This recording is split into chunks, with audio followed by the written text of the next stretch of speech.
Hello. Is that a little loud? Hello. There we go. Okay.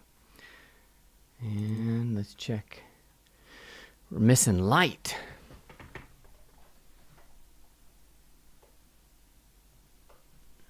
Voila.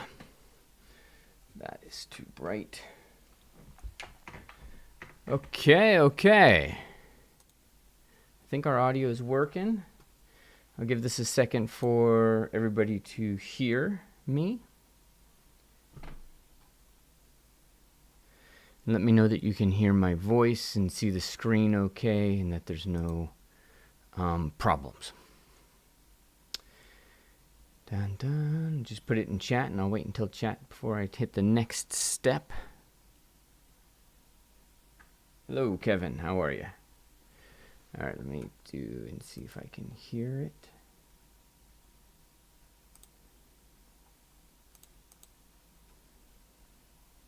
Yeah, I got it. All right, I can turn that off.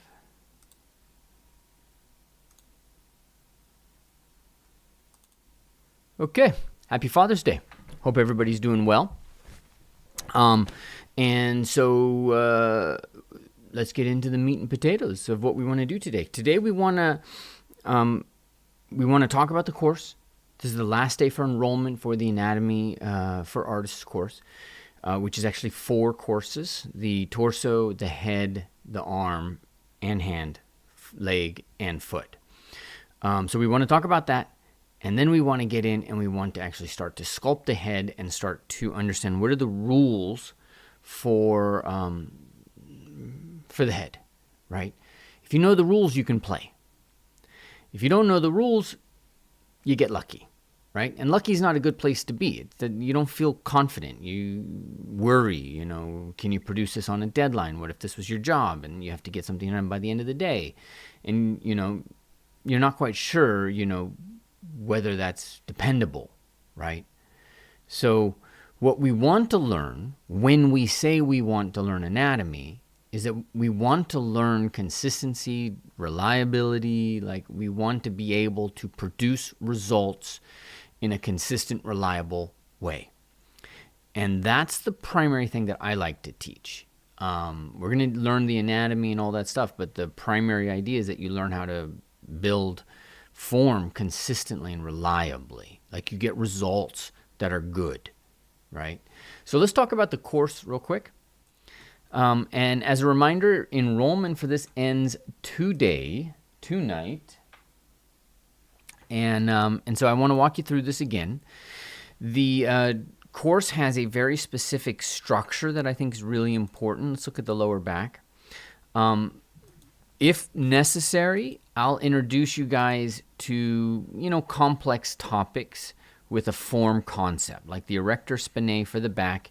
If you look at Elliot Goldfinger's book, this is how he represents the erector spinae. Okay, but I'm a little bit of a control freak, and so I like to know exactly what's going on. And there's actually there's several muscles that are involved in this form concept. So I teach you the form concept. Then we go and we actually start to build some of those muscles. The multifidus, we build the lumbar section, we build the thoracic section. This isn't, it's not a big form producer in the thoracic area, but it is a substantial form producer in the lumbar, right? And so then I go through and I teach you the spinalis, which you can see in thin people, the longissimus, the iliocostalis, and let's just say cancel. The iliocostalis has 2 sections. It's got the, let's just get it right in there. There we go. It's got the lumbar section, and then it's got the thoracic section. And these are 2 different forms. These forms combine to basically make what we think of as the erector spinae with the longissimus in the back. And then once you've done that, then we're going to go in. Oh, did I teach this? Yeah. There's so much in the back, isn't there? So I also am teaching you the serratus posterior inferior. Very important for some positions and some stress.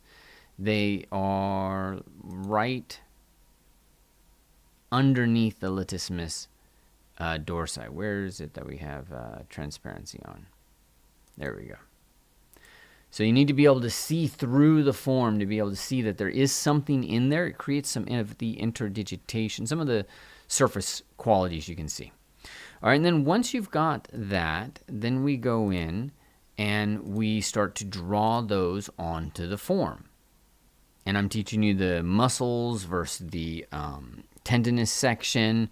We're just using some graphic tools to help us kind of create something cool and to explore the surface. All right, we do that in both this kind of more neutral pose, and then we do this where we draw in the latissimus dorsi with the arm raised so we can start to make sense of all of that crazy, right?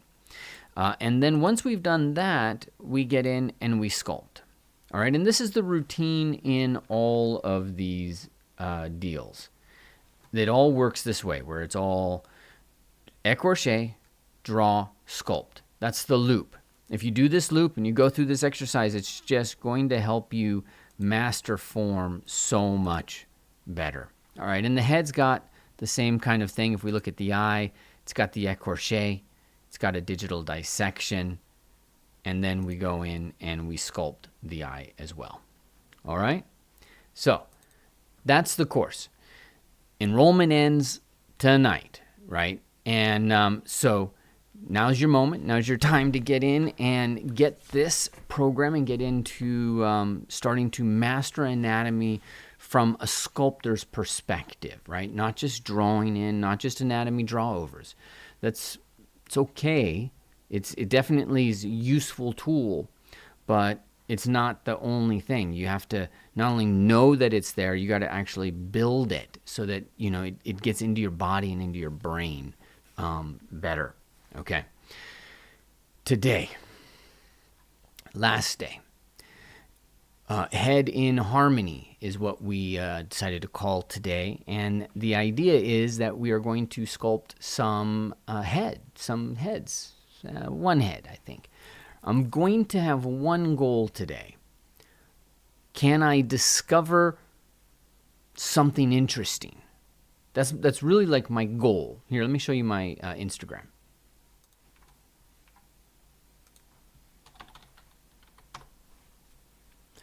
If you scroll down, you'll see like here's one face.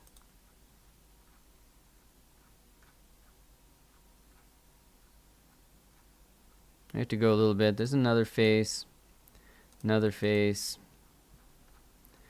And these are all the faces. That's my daughter. All the faces I'm going to show you guys are imaginary. This one I love. This one as well. Imaginary except for this one, Vincent Desiderio. All right, let's take a look.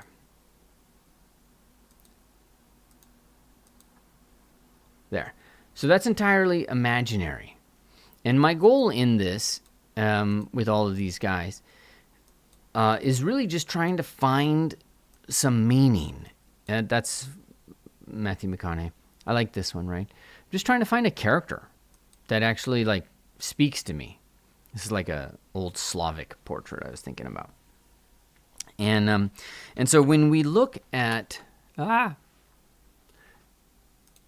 anatomy of the head, like if I'm just going to Google anatomy of the head,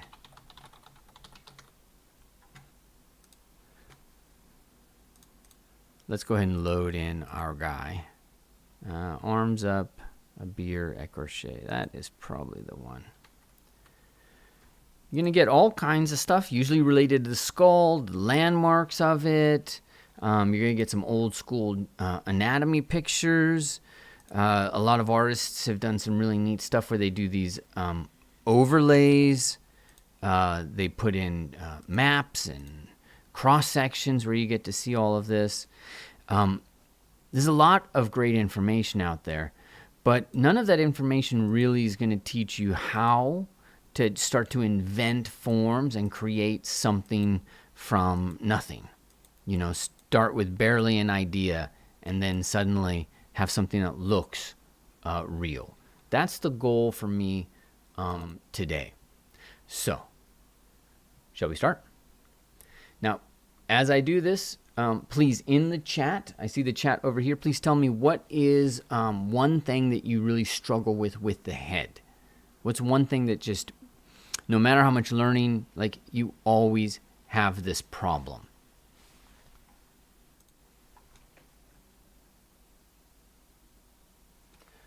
Arthur's got a great question. So before we get into sculpting, let me backtrack a bit. So Arthur's question is, does this course teach you how to use ZBrush or only anatomy?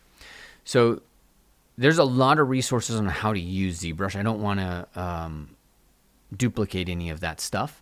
Michael Pavlovich has a lot of great stuff. You can Google and find a lot from him. But when you are in ZBrush, ZBrush is about sculpting. That's really the kind of principal piece. And so when you say how to use ZBrush, it's not like how to use Maya, which is the buttons and the workflow. It's a little different. So what I do to help people who are in the beginning side of things is we have the sculpting basics. And the sculpting basics in and of itself, it's, 1, 2, 3, 4. It's 4 hours right there, which is a lot, right? And then so the first lesson is you take a sphere and you learn how to use the sculpting brushes to start to turn that into a cube, okay? And then once you've done that, then you go into the nose exercise, and I teach you how to sculpt within ZBrush like a traditional sculptor, where we use a silhouette-centric approach, and then we build widths from that silhouette, right? You build thin and you build out from there. And then when we get into the mouth, I get a little bit more crazy with the cheese whiz. We still do silhouette-centric. Let's see, where is the silhouette? Right there. But we also start to build in volumes, and we start to get a little constructive. It's not as width-centric as the nose. So things get a little bit more freehand. Then we get into the ear. This is a masterclass in contours. Just learning how to work with contours, and then get in and do coloring. And then the eye, this is a constructive approach. So we actually take measurements, but we actually start to build in volumes and masses, identifying those with specific landmarks, and then from there, build out our figure. So the answer to your question is, we teach you how to sculpt in ZBrush, not just use ZBrush. Does that make sense? And to me, that's the most important thing. You need to learn how to sculpt in ZBrush, not just use ZBrush. Okay. Lots of stuff. Look at all that. Look at all that cheddar. What are the rules? When you look at all of this, it's just like, wow, that's a lot. There's an eye muscle, a mouth muscle, zygomatic major, minor, the risorius. There's the triangularis, depressor anguli, the mentalis, the masseter, glands, retaining ligaments, frontalis, procerus, depressor supercilii. There's a lot. What does it all mean? How do we work this so that we're actually able to invent and build? That's what the lesson is today. So let's get in. This is something I'm working on. I'm trying to figure out what I'm going to do in Pietrasanta. And so I think I'm going to do this. It's going to be based on this one here. I think that's safe.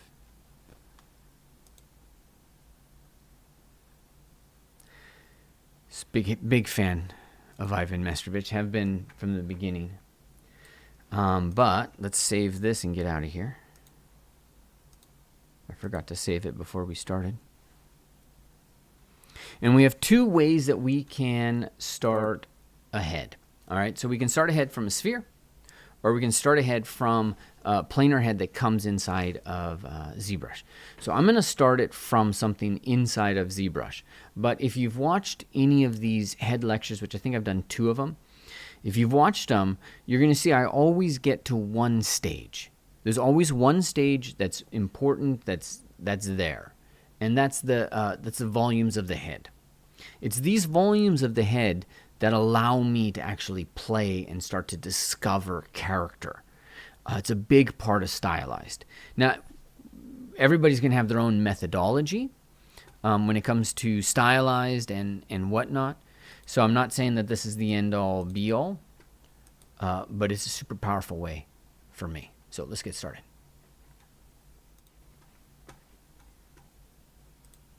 I'm going to be in Lightbox. I'm going to go into head planes, and I have one of these head planes that has UVs already assigned to it. So those UVs are going to work. And those UVs, if we go over into Marmoset, this is what I use to create a head. So let's see, head construction.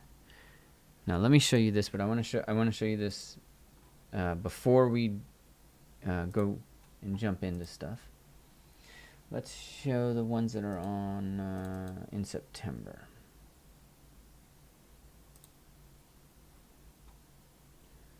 What about on the... No, that's not the right one. Yeah.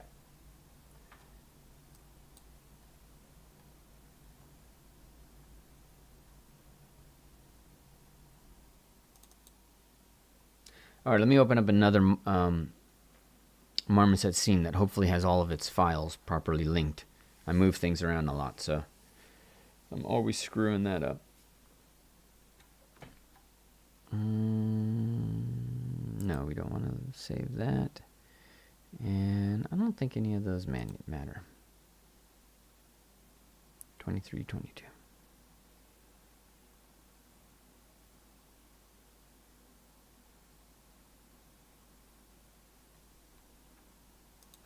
All right.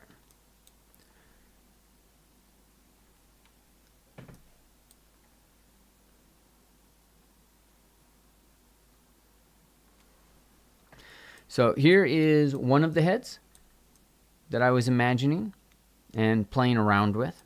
And I've already learned a lot. I'm always learning. I'm learning a lot more about this area. I'm learning a lot more about this area. I'm always learning and picking up new things. And I get to test all of that by, creating these imaginary heads. And being able to, and then rendering them out as though they live in the real world, which is where you really get to see where the rubber hits the road, on a lot of this stuff. Rendering them even in marble, which is, I think, a good exercise for you to have. Let's save that just for the heck of it. It's really important to me to render heads out because inside of ZBrush, you don't know this, but you're actually inside a form of the matrix. Basically, Ofer, he's the primary developer of ZBrush. He wanted you to stay in ZBrush. So he made everything look as good as possible inside of ZBrush. Right? Now, there's issues with math and camera perspective, but he wanted this to look just beautiful and gorgeous. The render is built to look gorgeous. So I tell you straight, ZBrush is lying to you. And you need to get this out of ZBrush to see what it really, really, really looks like. You need to 3D print it. You need to render it in Maya, Arnold, Marmoset, something that's got realistic materials so that you can get a sense of how your model's actually shaping up.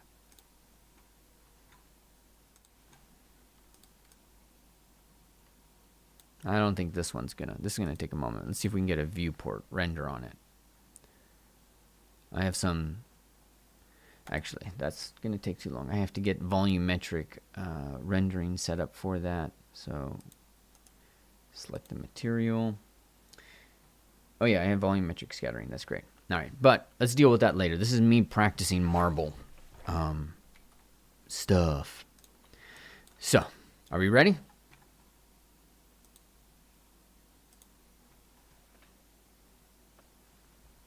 Hey, Miguel. Now tell me, what is the hardest part you have about learning the head? What's the hardest part? I don't have any real answers right now, and I would love them. Step one to all the sculpting that I do is to establish the 5 masses of the head. Okay, so I'm going to jump in and start sculpting. These steps that I take every time. The moves that I take every time.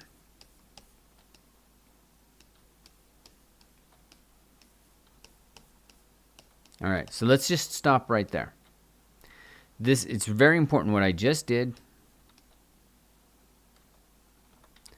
And so I want to make sure that you know. My movements were 1, 2, 3, 4. So that's 1, 2, and that carved around. Then it's 3, 4, and then 5. All right, those movements I do every single time. Every time. They establish everything I need, right? It's like that's my map. If you're in California, this is the 405. Okay, that's the 110. These establish everything you need. And then from here, you're just dealing with depth and a few other elements. But let's go ahead and start to figure this out. Now, I'm going to put that block of the forehead in place. So what am I doing for the block of the forehead? I'm starting to establish the edges of the block. I'm starting to establish the edges of the mass, the rectangular mass for the cheeks. Do you guys remember which forms I'm referring to here? Let's go ahead and... Did I save them? I don't know if it's going to be wise for me to bring them in. Well, because I want to sculpt quickly, I'm going to minimize the lecturing. So just if you want to know more about the 5 volumes of the head, all you got to do is just check the other lectures. It's all there.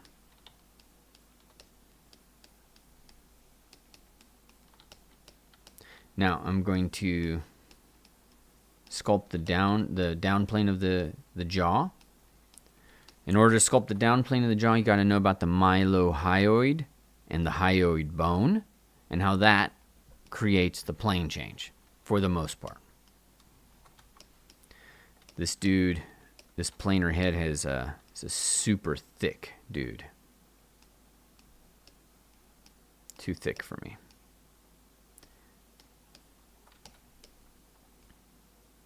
There we go. If you're going to adjust the thickness of the neck, I highly suggest you do it from the back before you do the front.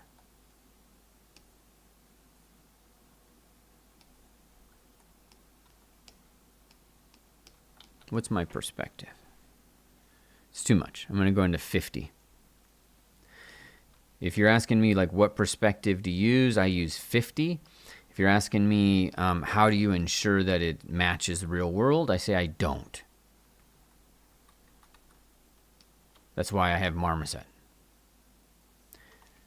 I always get it into marmoset as quickly as possible. That's why this model has UVs.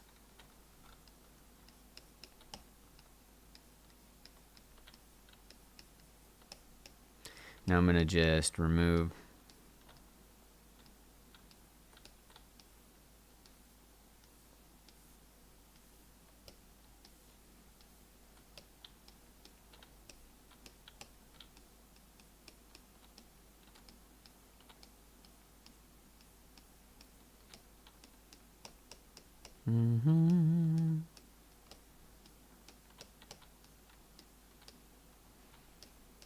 Okay, there we go. from here, I can start to see character develop, right? So what are my 5 volumes? I got my cheek. I got my forehead, right? I have this upright cylindrical volume here, and I've got this triangular shape of the jaw. I also, not to mention, have the cranium. I also, not to mention, have the wedge of the ear. I also have the cylindrical shape.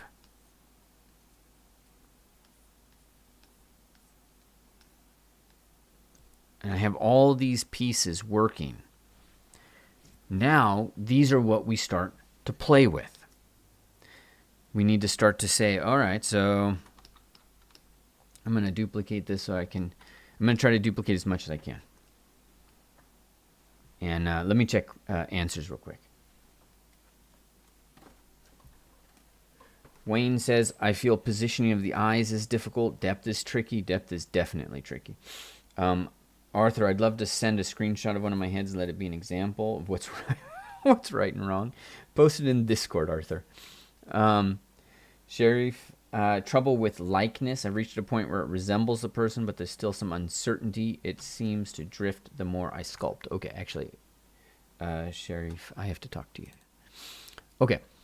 So I have trouble with likeness in digital world. If I'm actually sculpting somebody and they're in front of me, I can actually, I'm very solid at that. That is easy. Photo reference is hard.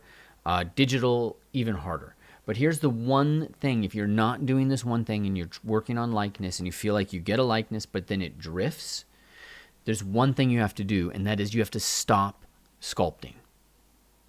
Really important. Stop sculpting. And then you need to, if you're working on likeness, you need to get this into Maya, Marmoset, preferably Maya, and you need to start following the digital avatar workflow, which is where inside of Maya, they'll put their model, and then they will have the cameras and the image playing, and they check everything there. And then if you're trying to do a likeness with texturing, you have to actually really make sure you're good with your light. And these are all things. There's actually videos out there now, and inexpensive stuff. Chris Costa's done a good bit of that. It's highly technical. It's more technical than it is actual sculpt. So if you've got the likeness to a certain point and you've spent like a month, you got longer to get the technical. Once you get the technical worked out, it's going to be a little better, but it's more technical than it is anything else at the end of the day. And then the second thing is you have to call it a day. Hossein Diba is somebody who I think he gets a likeness, but it's not 100% likeness, but it looks like that person. And that's because he does a couple of things to make it believable. To make it like, yes, it's got his hair. It's got something about the characteristic feature. On from there. So sculpting's only going to get you so far unless you're actually converting it into marble. And if you're going to do that, then again, get it out of ZBrush. You have to. You have to 3D print it into clay, clay preferably, then make a cast, and you have to work it from there. So, sorry to hijack this, guys. Just that's a problem that has a technical solution, and I've been there. The only solution: stop sculpting, move in one of those other directions. Okay. All right. So, what do I want to do here? Do I want a hero? Do I want a kid? Do I want...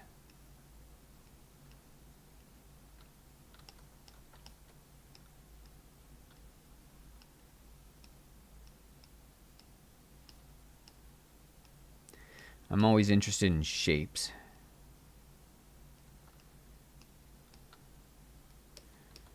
Kind of a fan of the shapes we've already got.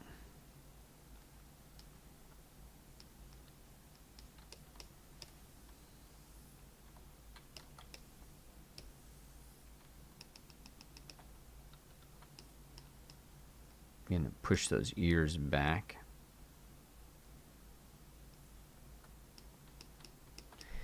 And then pull all of it out.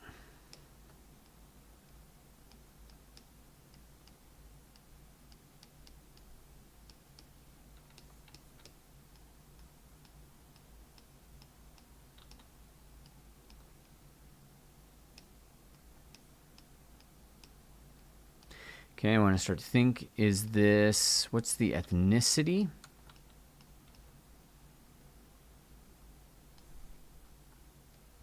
Pull the, flatten the zygomatic plane so I can create a little bit more of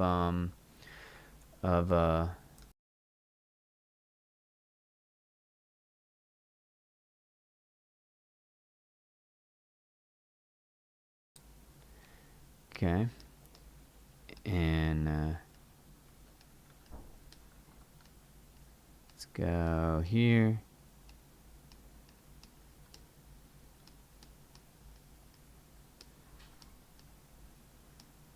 Okay.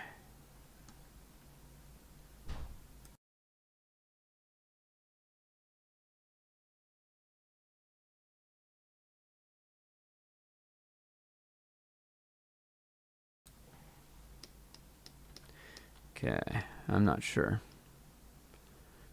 Oh, somebody brought me something special. Oh, look at what happened to the face. Thank you, Sono. Appreciate it. Look at that. See, this is where, when you're doing this, can you see, I screwed it up.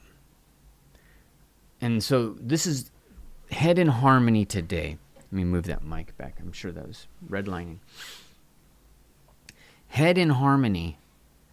I'm trying to design something, and I'm thinking form, and I have a feeling, and even at this stage, it matters. So you want to be sensitive to the shapes and to what you're making. And so you're actually going to watch my agony and the ecstasy right now as I kind of go through and try to figure out like what I really like. Yeah, see, I like this plane. So I'm going to leave that plane, and what I'm going to do instead is flatten.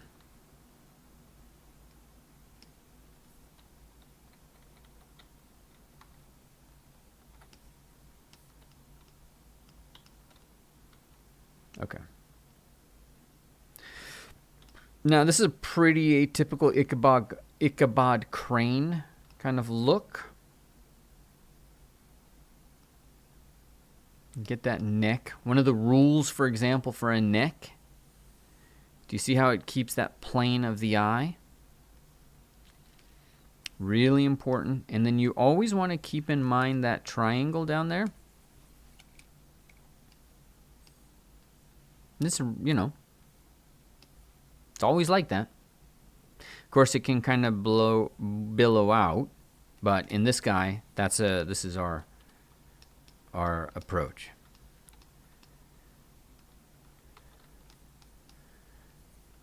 We should have a webcam on my brow right now because it's furrowed and thinking.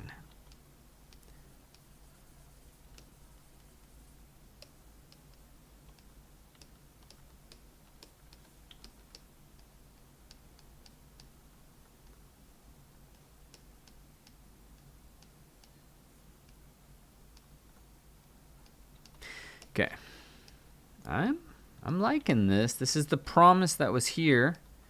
Is getting delivered. But this is very arbitrary. It's just something that's attractive to me.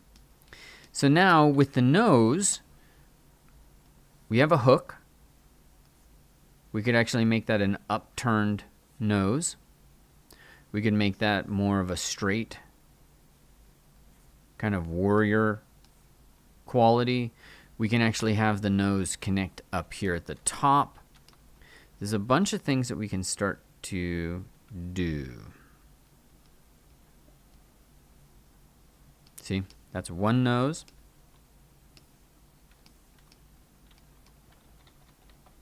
That's another nose. Hold on, I got coffee.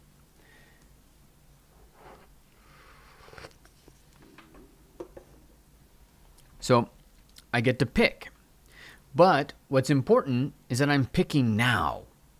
And so I'm not only I'm picking now, but there's something else along this journey that I haven't spoke about, which is the relationship of the brow to the chin to the to where the frontal bone The forehead gives way to the top of the head.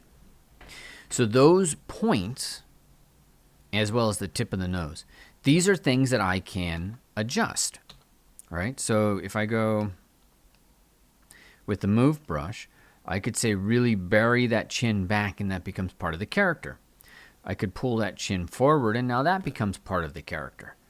I can pull the whole bulk of that cranial mass forward. That becomes the character, right? I could give him a massively sloping skull. All part of the character. I can change where that nose is.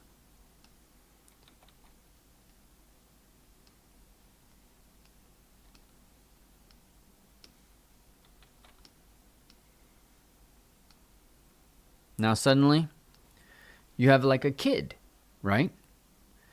These are the points that really start to establish character, right? These are the rules of the game. And I'm going around and I'm moving form trying to understand, like what am I excited by, which is a highly personal thing. It's related to me, whether or not I had coffee. I didn't eat very much, so I don't know what's going to happen.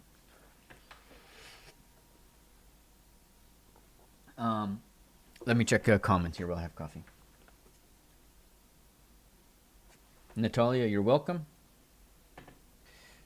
Is it Natalia? Yeah. I do sculpt in clay. I carve in marble. And I work in ZBrush. Okay.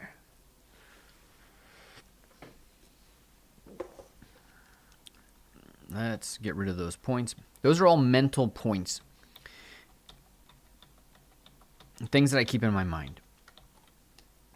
This is what I had. So now that I've played around a little bit, I'm enjoying this frontal cortex. I'm enjoying this ledge.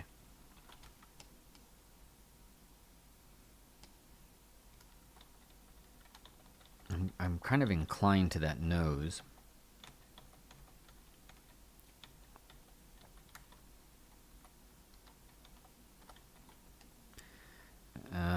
If we wanted to go Greek villain, but that instantly makes this. I could go Indian. I could go.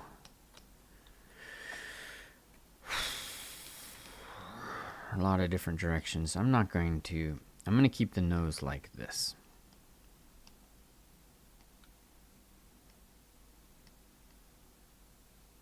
Raise that a little higher. No. Okay. Small moves, Ellie. Anybody else here a fan of Contact?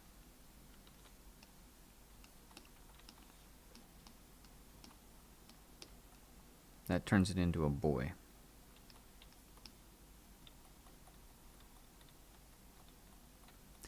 I don't know what I'm going to do with that nose, but I don't have an answer right now, so that means I'm going to leave it alone. Really like this position of the jaw. Can I augment that?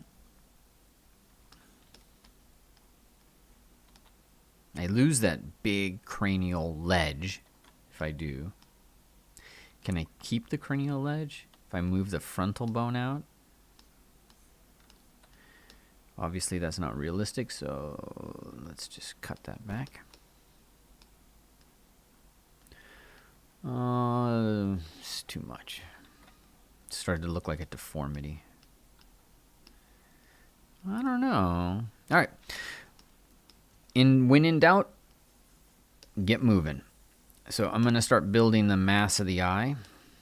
And when you build the mass of the eye, this depth becomes a relevant thing for us to think about. So I'm going to just start to move that up a bit. And I'm liking the idea that the eyes are like they're farther forward, protruding from the mass. Something's wrong with my brushes. Reset all brushes.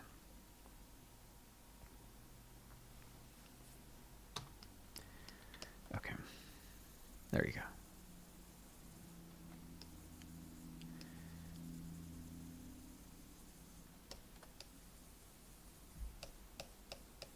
dun, dun, dun, dun, dun, dun, dun.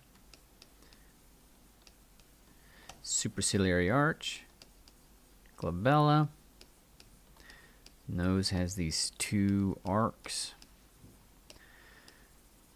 Side plane of the nose.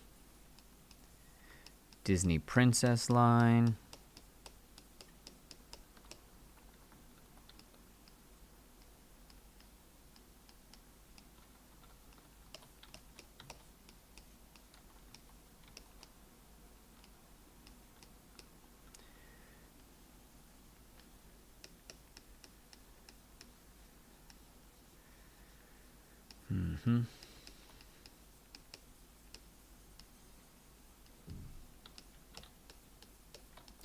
I'm losing it right now. I don't feel in touch with this.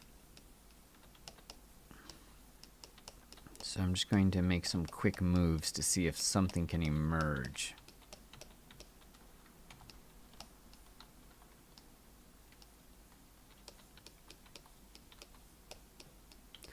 Is that the promise?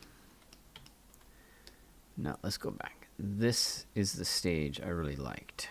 I responded to something here.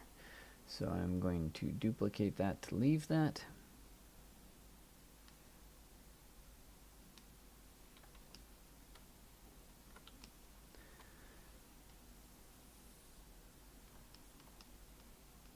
And I am not feeling it.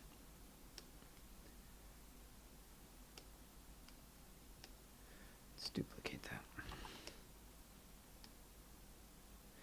I need to delete that one, and that one, okay, and that one. I don't know what to do.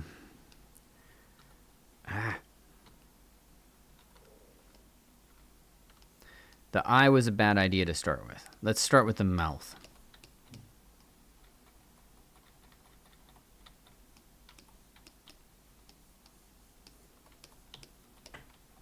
Boring.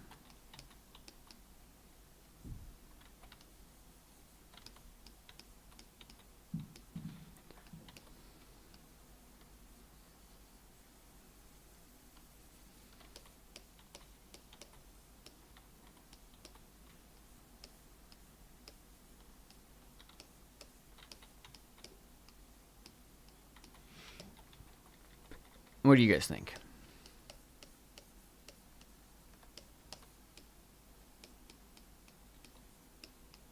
I think we're there. When you sculpt the mouth, what did I just do? When you sculpt the mouth, you sculpt line of the mouth, sculpt the corner of the mouth.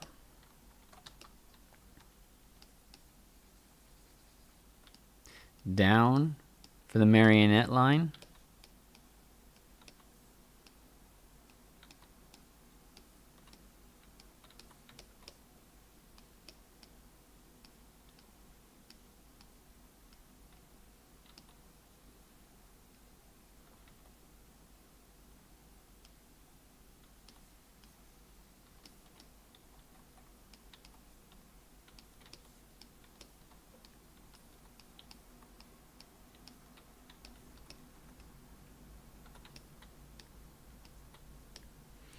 I don't like that.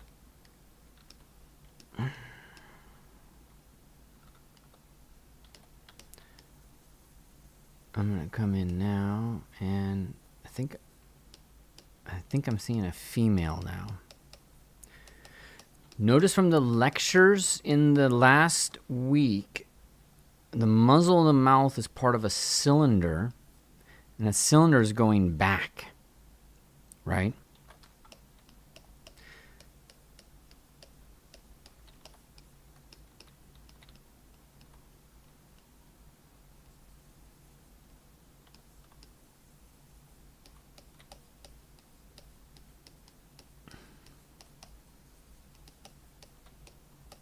Mm-hmm.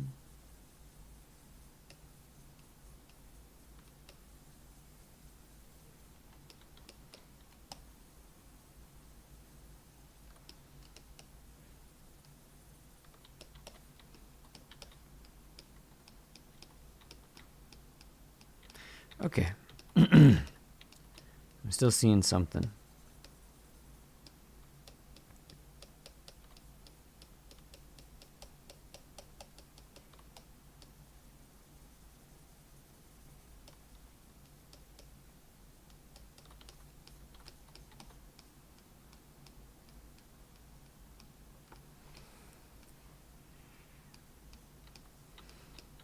Okay.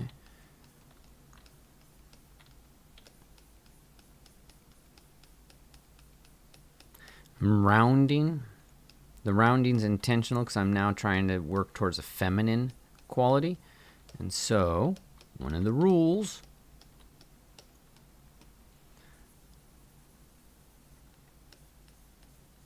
the rounder, the more feminine.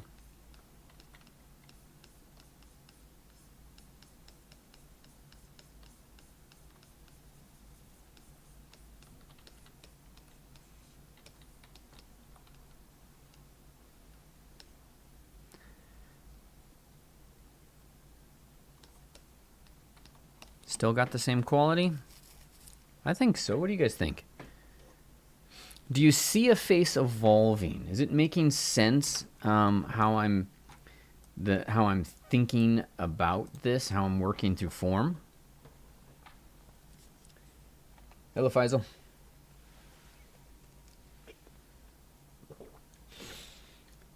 The Disney Princess line, you'll see it in one of the other lectures, but this is the Disney Princess line. It separates the bottom plane from the side and the top. And it's in everything. It does the Disney Princess line because you can see it. It's a form that they use to kind of create that button nose. But we use it as a guideline, and then later on we break it up and we're like, well, that's the nostril, then that's coming in, and there's more variety to its shape, but that's the Disney Princess line. All right, yeah, I feel like the promise is there. So we've gone from dude to something, then that didn't work. And you see one of the issues, I don't know if this makes sense, but I did the eyes and that sucked. I did the mouth and the lips and that sucked. And then what actually is working for me, what's the difference? Like really, what's the difference between these two? Go ahead and tell me what you think, and I'll check the comments when it comes through. And then so I call it the Disney Princess line. They don't call it that. Let's say put this over here again. And then I'm going to duplicate this so that I don't lose that stage.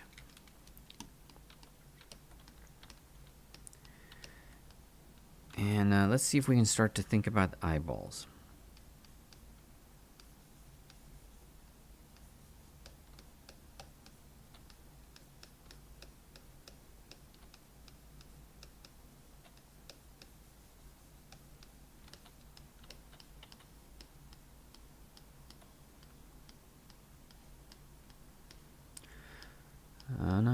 Checking silhouettes. I don't think this is going to work the same way. I'm going to have to move this. This is a Keira Knightley thing.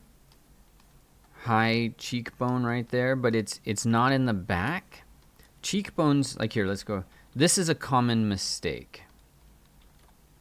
That the jaw goes backwards like that, and it doesn't. What happens is it comes round and then dives in.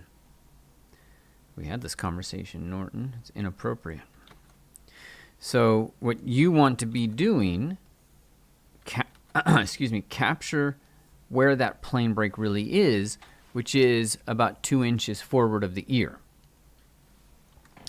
So, did I destroy the sculpting? I did. So let's go ahead and put that up here.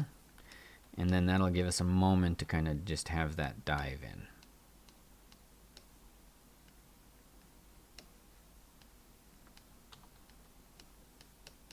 And just fill that a touch.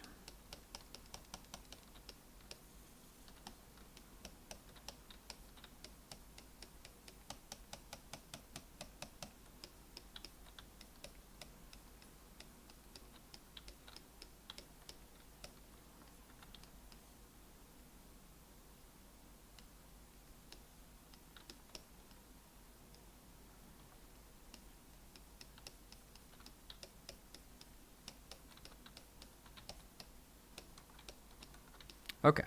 So you see I got the same shape, but I've now made this a little bit more anatomical. This is all part of the 2D to 3D, you know, the shape to structure conversation.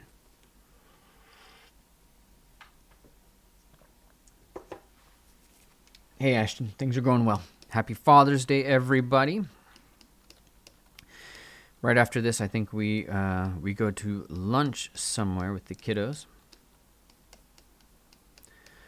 And I appreciate you guys being here for the last day of this as I get myself back into all of this crazy world of streaming. This I showed you guys yesterday. You build a cylinder and then you just cut out. And that's, you know, it's form is like it's my first true love is form.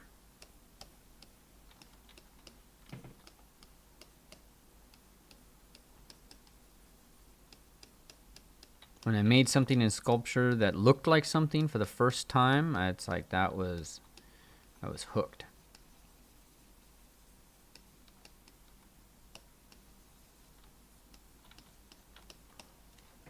All right, let's pause for a second. I am going to export this. So is this the highest resolution level? It is, but I'm going to do that anyway. So let's go. These are in. Let's go here. Okay, so drop week day 05-01, and let's call that low. That'll be my low resolution. Let's get ourselves into Marmoset. In fact, we have a Marmoset open. Which one do I want? I don't want marble. This one's not going to work either. Let's see if I can find one of my plastilines.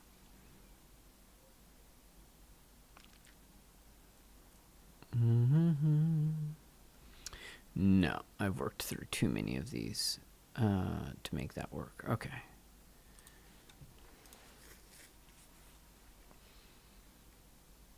Sculpting Studio. Is there anything? Where's my 2025s? Here we go.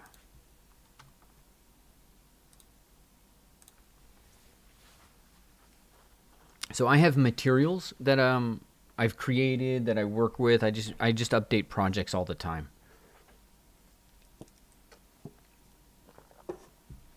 And then I adjust the materials and save the files, work from there. So this one is a plastiline material, and I'm just gonna steal it.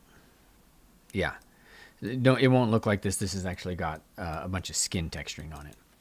All right, so for me, what I do is go into my low here. I've already set up a bake for it, and then I'm just gonna come in here and actually swap out the mesh.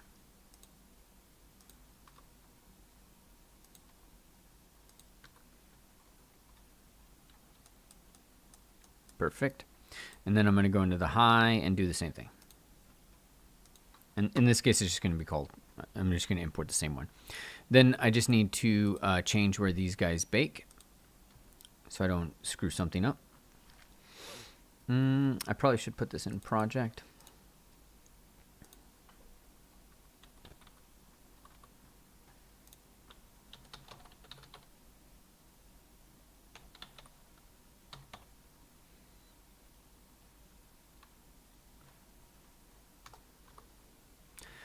And then let's bake. Okay, now let's go ahead and save this so I don't screw it up.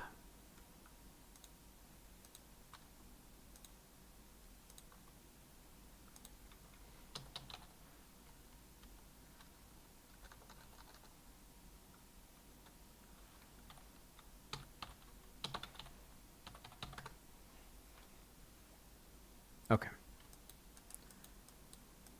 That looks a little... What's going on? Subsurface scattering, really? I don't think I need that. I mean, the rest of it's actually looking pretty good, but the lighting situation's a little intense. Let me take light 3 down a little bit. All right. So there we go. So now I have this in Marmoset, and I have it in Marmoset with a clay material that I can adjust if I want to, but I don't know. It's looking actually pretty good. This is really important to me, is that we actually get this, all of this, into that as soon as possible so that we can start to, you know, really assess our decision-making process. I have this. I also have a plaster material. I think we're going to work with this clay in the interest of time right now, but there's plaster that can be really cool. And I ultimately end up sculpting to the render. All right. I'm going to just put my face on camera. So the sculptors have always worked to the medium. Okay. And when you're learning form, you have to eventually just realize, like, hey, look, it's not just about form. There's going to be an output. So what's your output? If it's marble, that's one thing. And so you carve marble and you create marble a certain way. It captures light a certain way. It diffuses shadows, so you have to carve harder, or you carve softer, or you turn ledges that are not natural. You put artificial elements in. And so the most important concept in terms of this whole head in harmony imagining is that you get out of ZBrush. You get into whatever the final medium is. And so for any of us in digital sculpting, that final medium is a photograph. It's an image. And so that image might be something that is actually manufactured in aluminum and placed in a certain place, but it's an image, for the most part in today's world. So I need to get it to an image as quick as possible, and I then start to sculpt to this image. And that's the point in which I might change my material. I might be like, clay's not working for this. I need to go to plaster. I need to go to marble. And I start playing with the output, which is one of the amazing aspects of digital sculpting, is that you start to play to this, like, any output. I can do anything.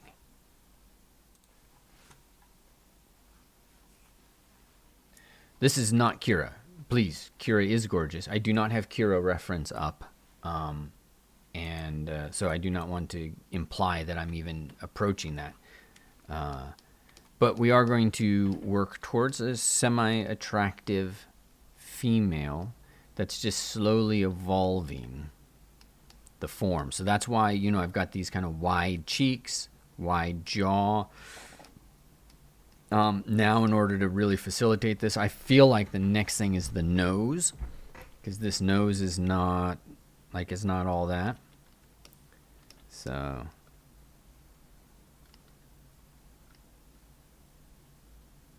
get my little bit more detail to my Disney princess line.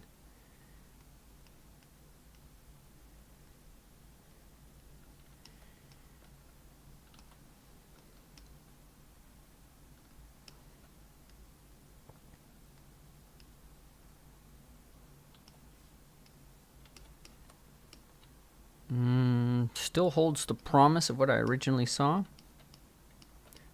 Too high up, though.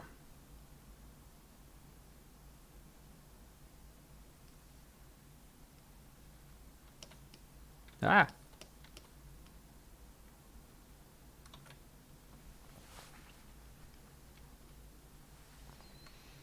Something's wrong.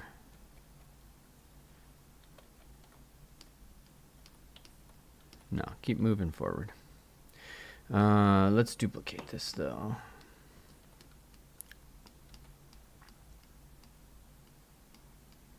How am I going to do these lips?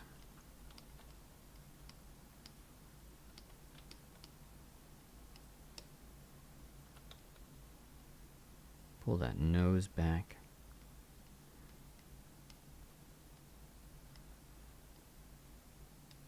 Flatten that brow.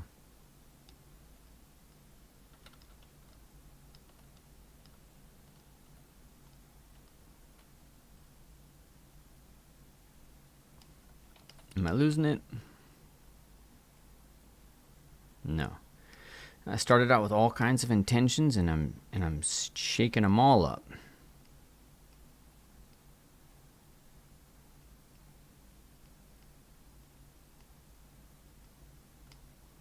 If we're going to sculpt a female, let's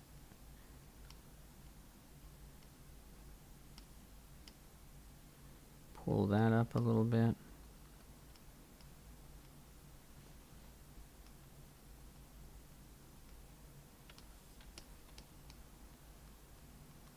Still got the promise? And this is just me asking, like, I saw something, I don't know what it is, and I'm trying to discover it. And it's going to evolve. It's going to go many different ways. But am I able to capture, like, some of that vibe? It's a vibe. I'm vibing here, okay?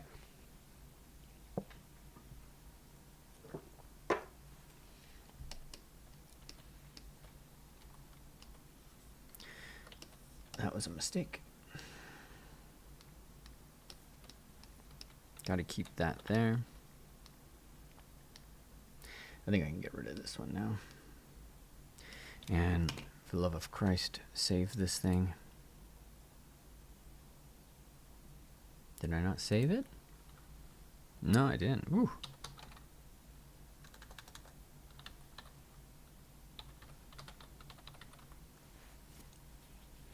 When you're vibing, there's nothing worse than having your project just disappear.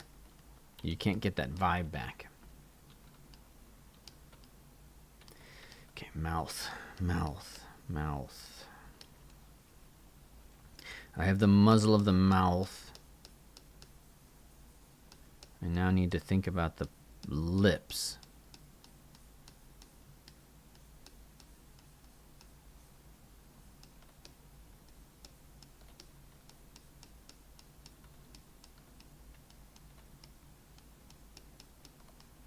It's a very distinct thing I'm doing here. Pull a line in underneath and then just start to work this plane.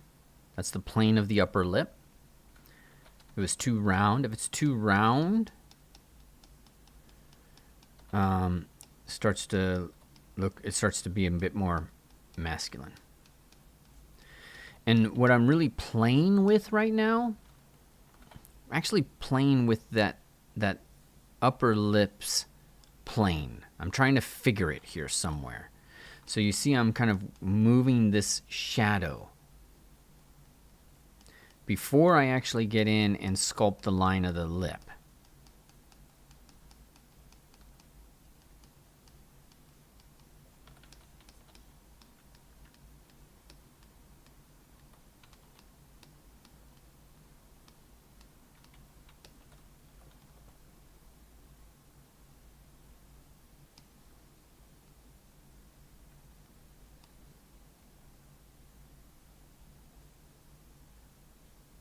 Get a hard chin. Let's keep that chin where it was.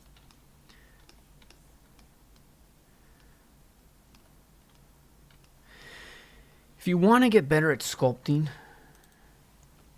you have to start to get better at seeing. And if you're at a plateau in your work, it's because you can't see it, right? And we say that in our art. We're like, I can't see it. I don't know what to do next. You don't know what to do next because you can't see what to do next. You can't see what to do next because you're using the same eyes that you've been using this whole time. You need new eyes. You need to be looking at new things. And so you have to shake this up. You shake it up by learning new words, right? New words and vocabulary. Number one way to shake this up and whatnot. Then number two is you start playing with the way in which your brain is arranging this. So the normal way in which I sculpt is I sculpt the line of the lip. Now for this particular character, when I sculpted the line of the lip, I was like, it doesn't feel right. It's too harsh. And so now I'm playing with my brain a bit.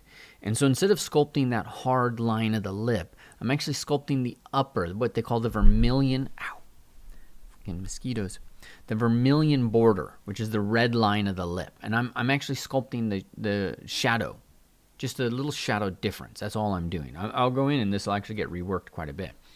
But I'm trying to trick myself into slowly, like, unfolding the form. And your relationship to your work, for me, it's very important. Is it a masculine? I'm going to make it do what I want. I like, in this case, I like this kind of more, it's almost new agey. Let it unfold. And that's what this moment's all about, is if I come in and I make it, every time I make it something, like it just goes to hell in a handbasket and I have to start over.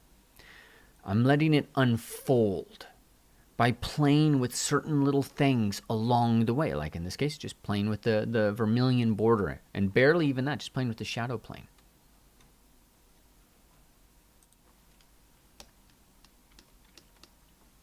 And the plane of the upper lip.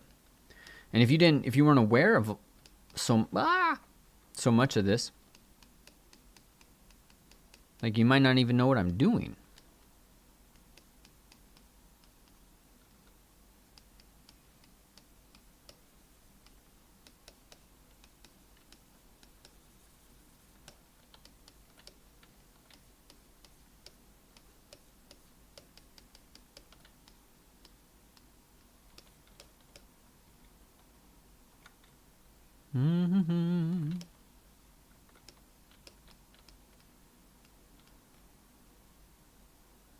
I feel okay. All right, I'm going to risk it.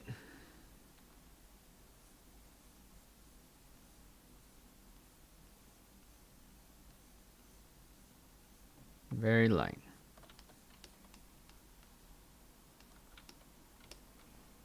If that is my eyeball should be right there. Corner. I'm a little 50-50.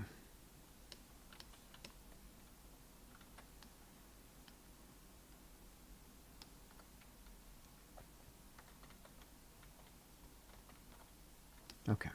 Still have the promise? Sort of.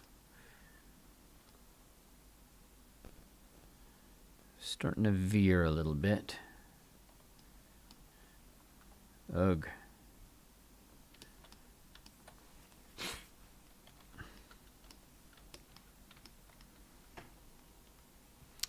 Questions? Ask them in the chat. I'm going to emphasize this corner here real quick.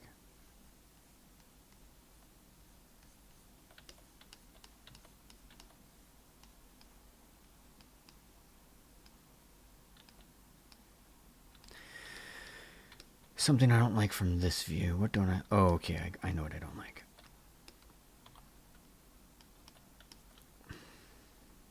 I'm going to inflate that upper lip right there. Oh, yeah. I need to divide this. I'm going to build, like, right in this area. Let me go ahead and... I did this in the last session as well.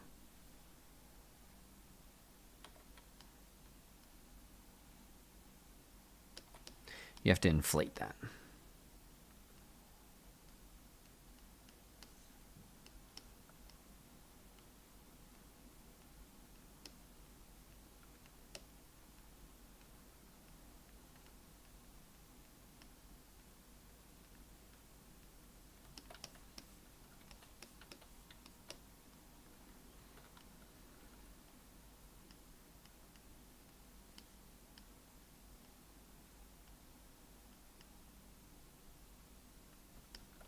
No. Maybe? Something's still bugging me.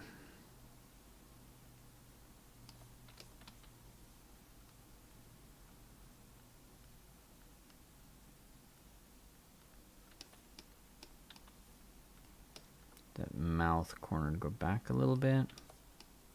I might need to brute force this now because I'm feeling a little funky.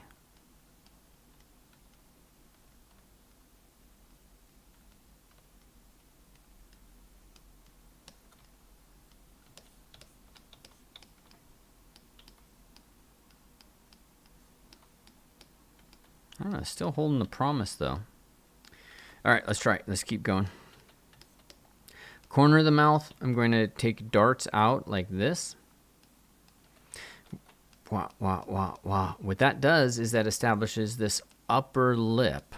If you just think about that upper lip as a plane, it means that that's now dominant. And then there'll be a down plane, and then, it'll continue out to be the bottom lip.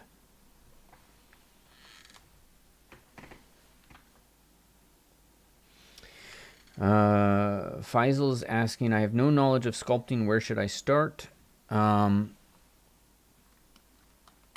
This is going to sound, this isn't dismissive. You're going to start by starting.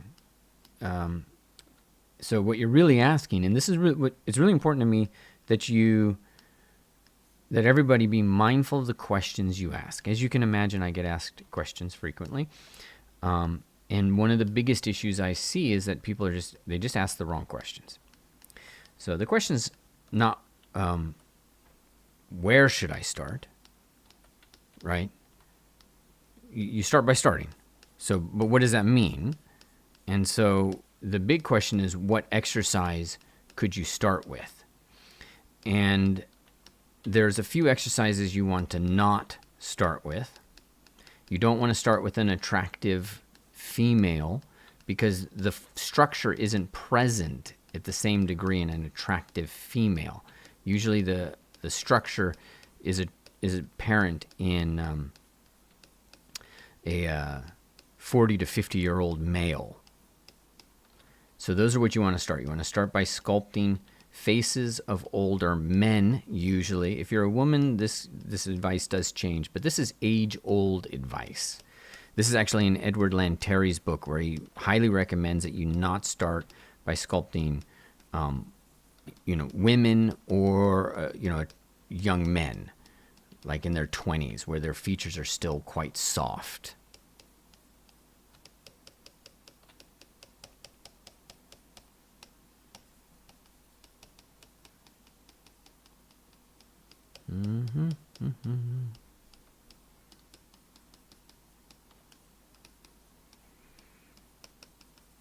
The exercise I started off with was a sailor with a gnarly beard.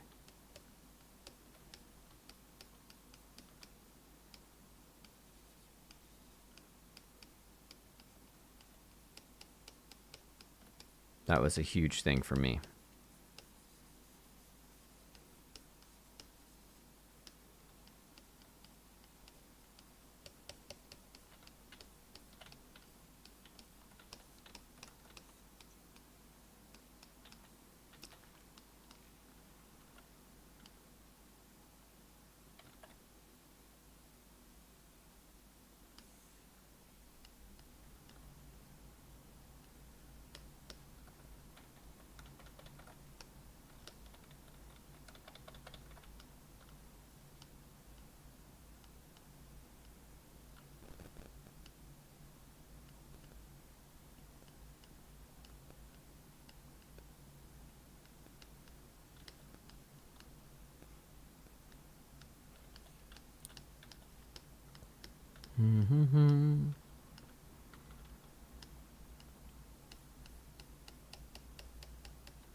Let's get a little bit of the orbit of the eye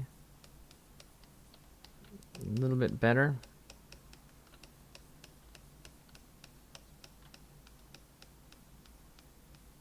I'm a little scared.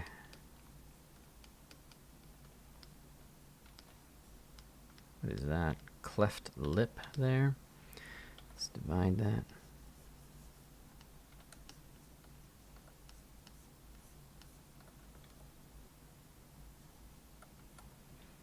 You gotta be really careful when the geometry goes south like this. I can smooth this out and re-sculpt it, but I'm gonna do something different. I'm gonna freeze it and then unfreeze it.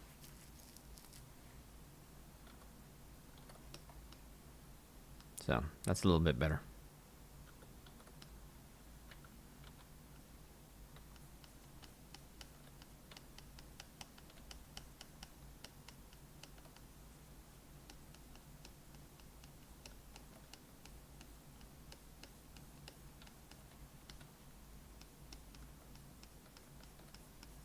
talus. All right. Now there's lots of, once we get to some place like this, we start to trace the surface around a bit. But wait, I'm feeling problems.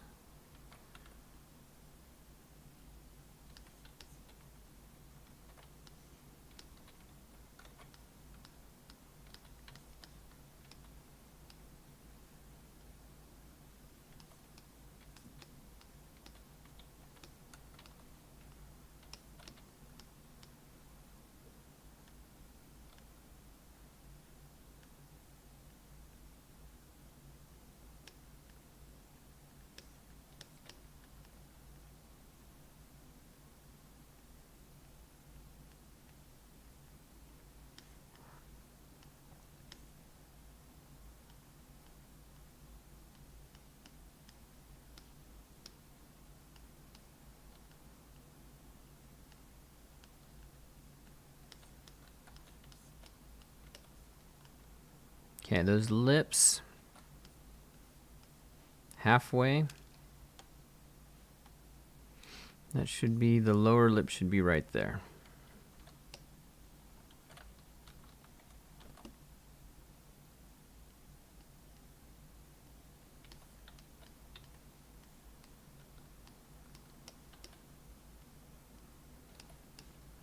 All right, and I'm in trouble if I don't get this into Marmoset really quick. Export.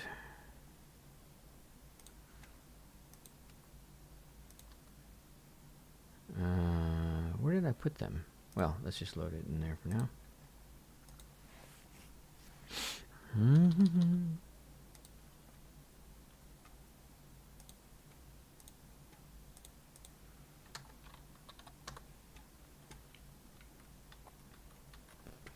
Okay, let's load in our high.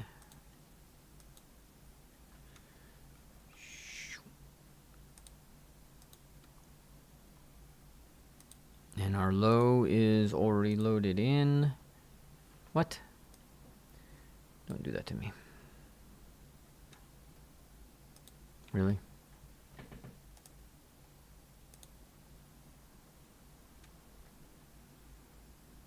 And let's bake this.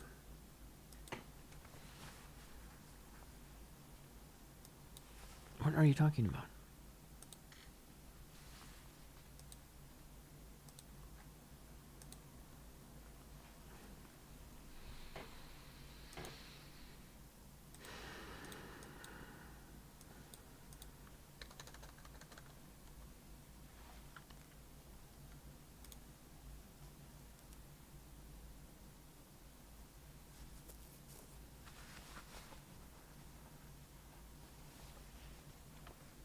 Why'd that take so long?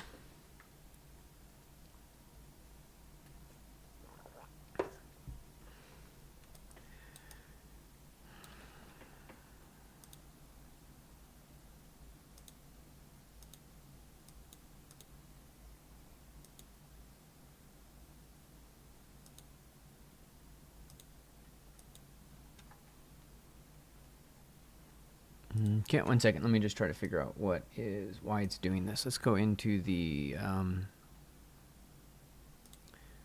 body texture project. It's using the default material.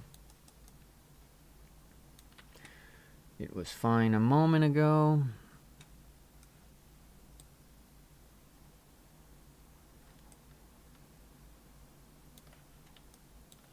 Let's reload.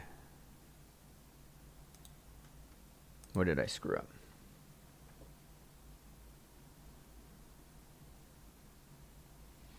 Anil, if you signed up for the free version, can you upgrade it later after? Not that I know of. I think that it might be open for a little bit before it gets shut off, but it's going to get shut off. I'm traveling, and so we don't want a bunch of crazy variables as I'm doing that. Give me 1 second, team.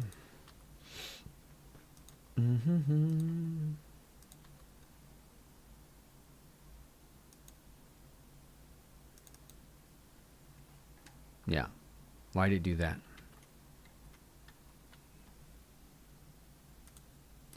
the bake basically broke.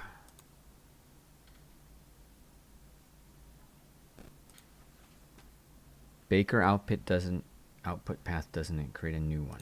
Okay.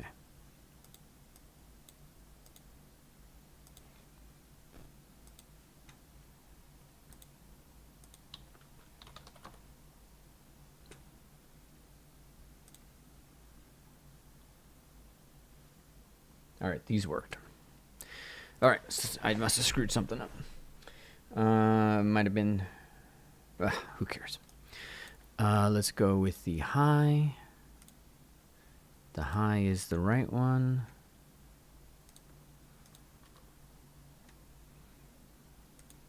And do that again. All right, it should have baked properly, yes. Getting some artifacting on the nose. So what is that related to?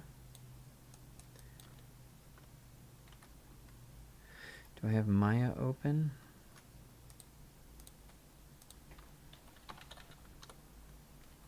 And then let's go back over here.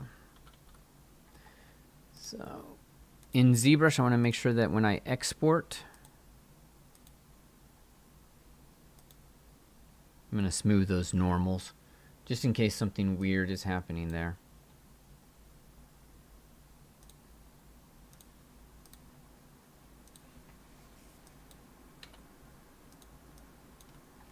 And then bake that again.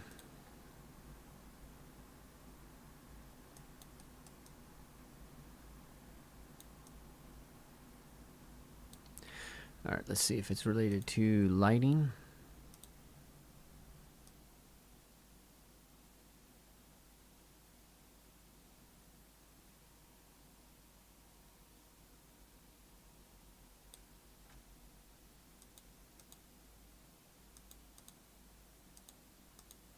Okay. I don't know what's causing that. Is it a poly group?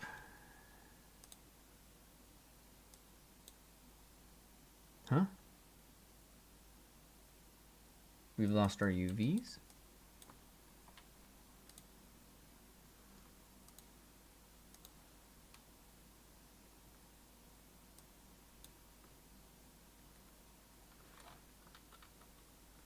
Okay. I lost my UVs. Let me make sure my polygon count didn't change. That would be the problem. All right, so let's export this.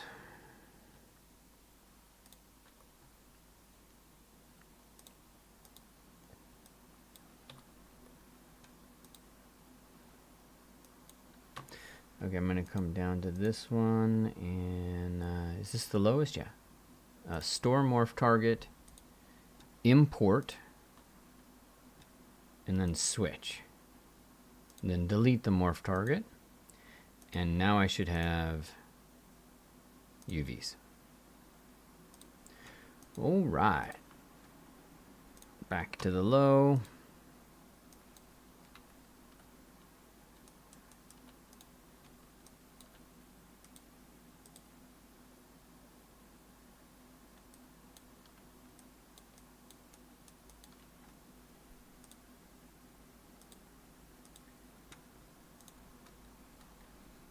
Almost done figuring this out.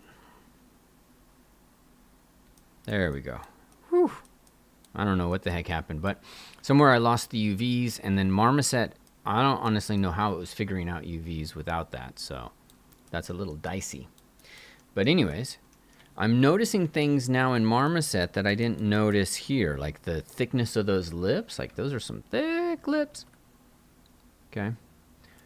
But I feel like I like where it's going.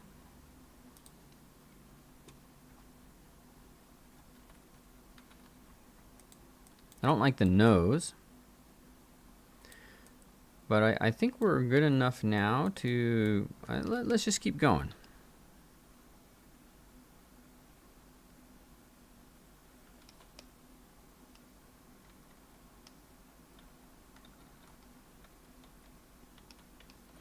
Do I want to adjust this point?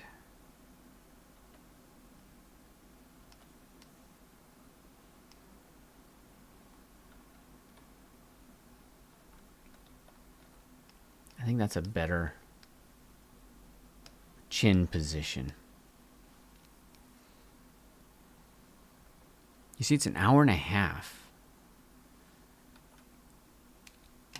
Yeah, that's better.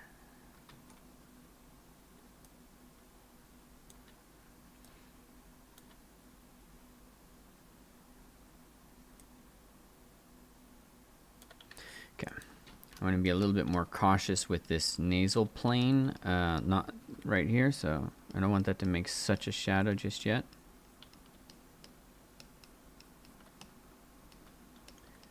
Okay. And I'm going to give that a little bit more nostril. And I'm doing this at a super low resolution level, so I can kind of really assess. I mean, I don't know how to say it. It just keeps things nice. If it looks good at this level, it works later, and it's just easier. Tip of the nose down. Tip of the nose up.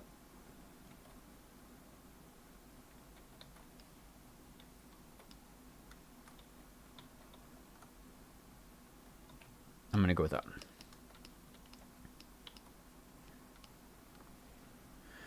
My mom's calling. I'll have to call her back. All right, now the clay brush is giving me too much, like, it's just not working for me. I'm going to use my other tool, and it's just, it's just my mood right now. I'm going to use the standard brush. And what I'm sculpting is shadow.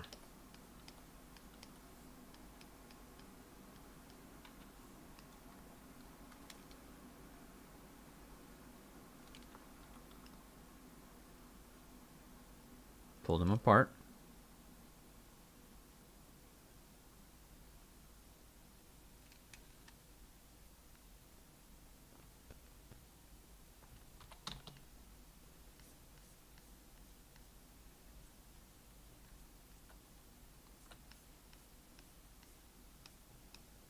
And there's a little fossa, a little thing right there.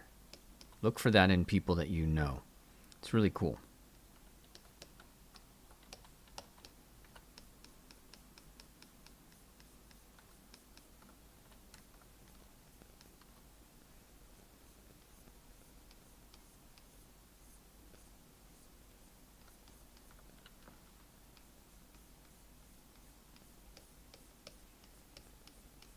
I don't know if we want to get into the epicanthian fold or any of that stuff right now.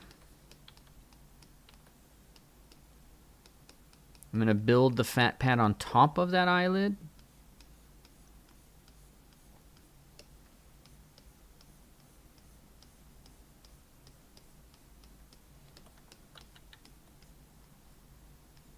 I can go with this.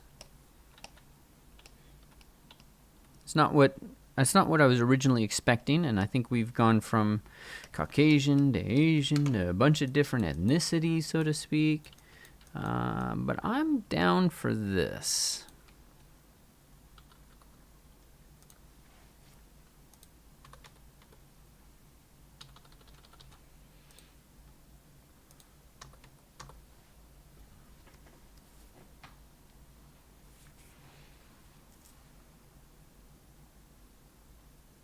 All right, and we're going slow here as a reminder, depending on if you're just joining me or any of that jazz. Because we're trying to find something. I'm hunting form.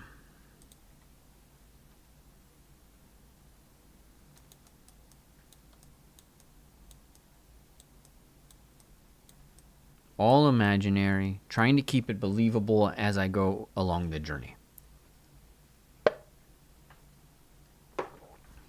What are you picking up? What are you learning on this?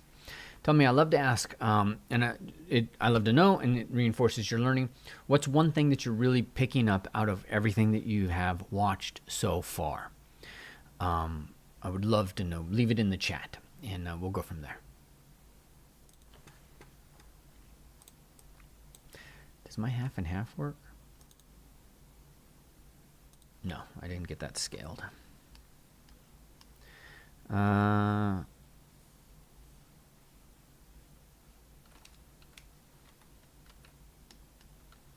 Let's duplicate this now.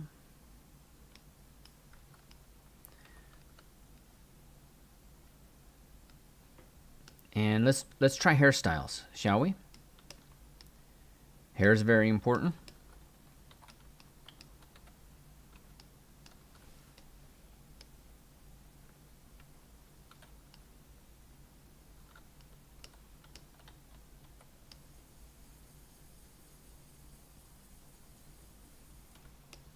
I don't even have an lower eyelid, and I'm doing hair.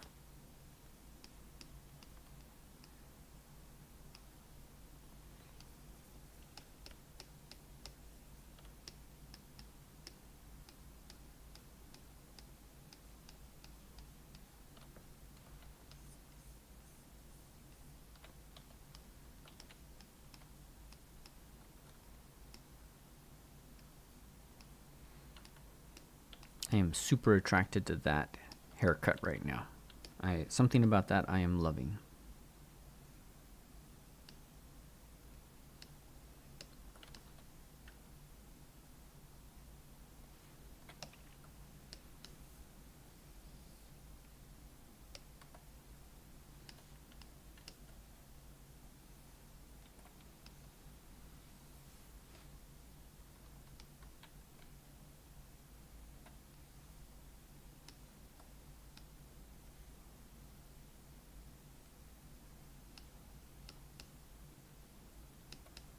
This is a pretty typical haircut. I'm not feeling this 100%.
It's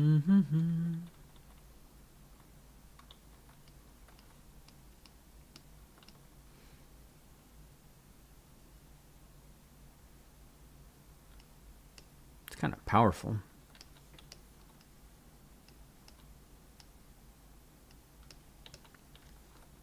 Let's sculpt this a little bit. See if we can make it something fun.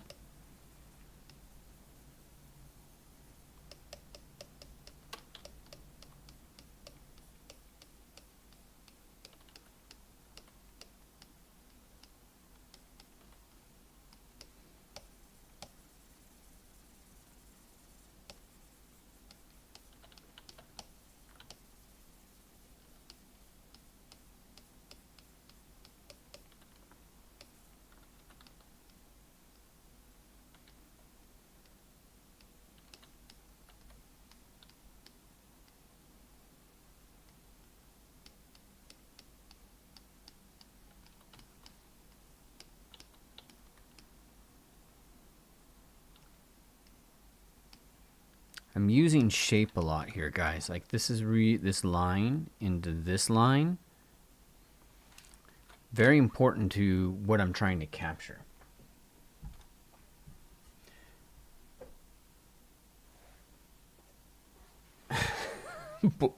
I have a lot of people for the bowl cuts. The 20s bob.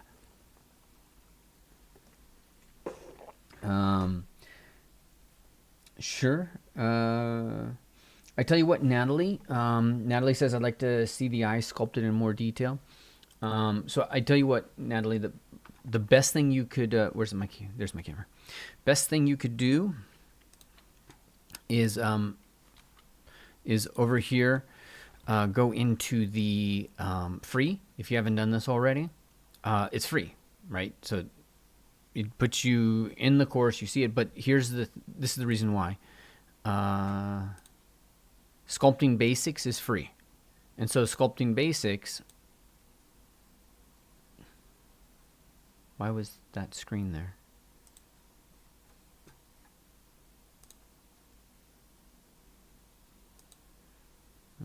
That should not have been there. All right, but anyways, you sculpt the eye right here, and you sculpt it from Michelangelo's David. So it's a fantastic scan of that. So it's right there at the. That's weird. Why is it using that thumb? I don't see that anywhere in there. I have to change the thumbnail. But anyways, lots of information in here. A lot more than I could give you right now. The eye is worthy of a week of work, for sure. And if not more, especially if you're doing portraiture. So get the free. And you're going to get like everything that you need there. Anything that I would cover now would pale in comparison. Oh, was I on camera? Typical. Here, now you see it. So this is it. You get the squaring the sphere, you get the nose, and you get the eye. And so this, I paused right here so you could see, like, I go in depth into the eye, like ridiculously in depth, and lots of information there. And you're sculpting from Michelangelo's.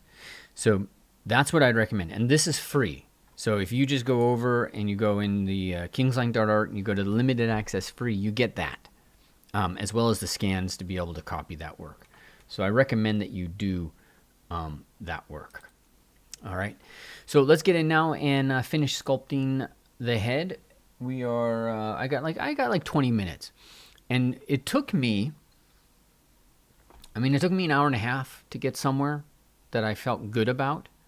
Right. We started at 11. About 12:30. What I really want to communicate with you when you are thinking about sculpting and you're thinking about your own journey and learning, is that it's not an A to B thing. There's so much to this. It's a 1,000-year-old craft. We've been doing this. From before we were doing cave paintings. We picked up clay and made things. Before we turned the clay into pigment and put it on the wall. For me, sculpture is the first art. And there's a million things for us to learn. When I'm designing this head, I have anatomy in my mind. But I'm playing with the rules of the game. And I'm actually playing with form on a level that, to me, transcends anatomy. It's above anatomy. Anatomy, you play down here. When you come up here and you start playing with shapes and forms, that's a higher level. You need both, because you can't have this and, if you don't have the anatomy, this is shaky, right? And that happens a lot with stylized artists, is they can make something, but they get into these routines, and they can't invent as fluidly. So they go to anatomy to build a stronger foundation so they can find more ways to invent. And so for me, you have to have both. But I want you guys to be thinking about this from a form and a shape language perspective. So let's take a look at finishing her off. And it's really like this decision. Kind of like there's something straight here.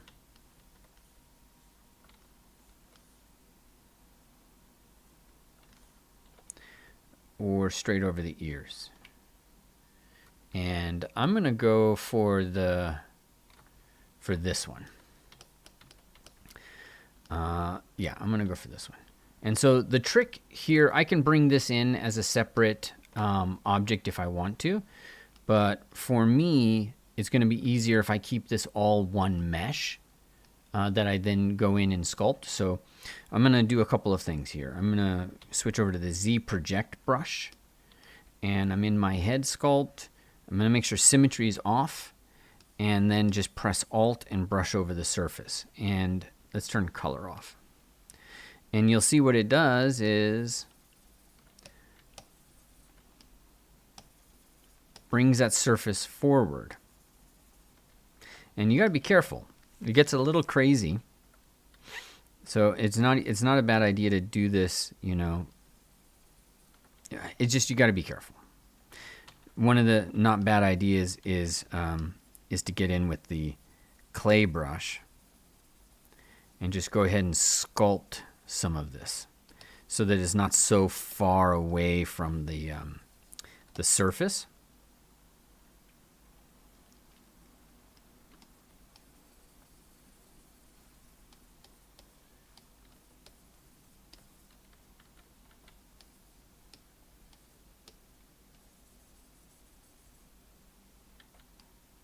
Try not to sculpt your original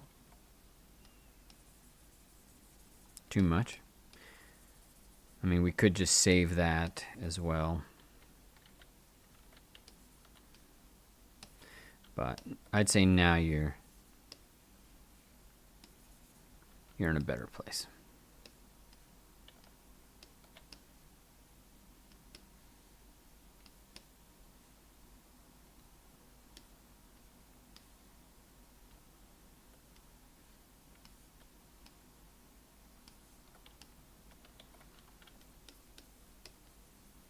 Okay, switch over to Z Project.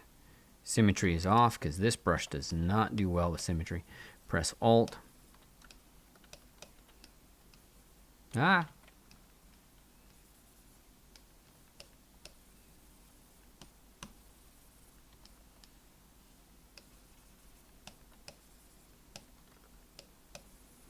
Only do this in the center. So you see I move it around a lot.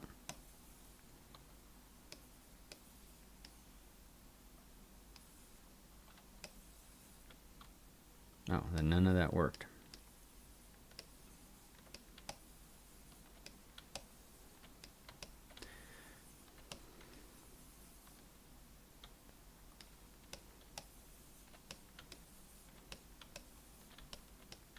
Let's turn floor off. You don't need that.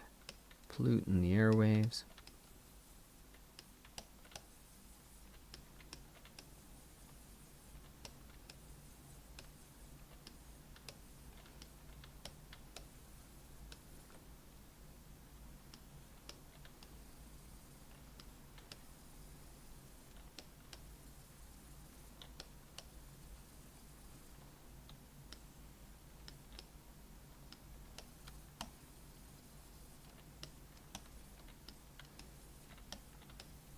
Mm-hmm.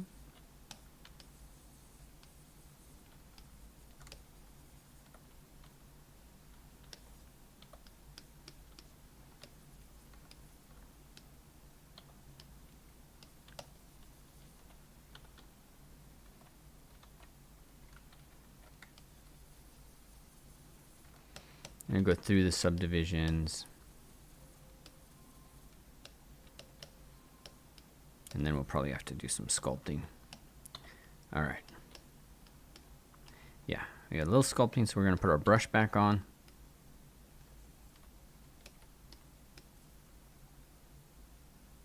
Oh, what am I doing? Oh, it didn't get into my actual brush. All right, all good.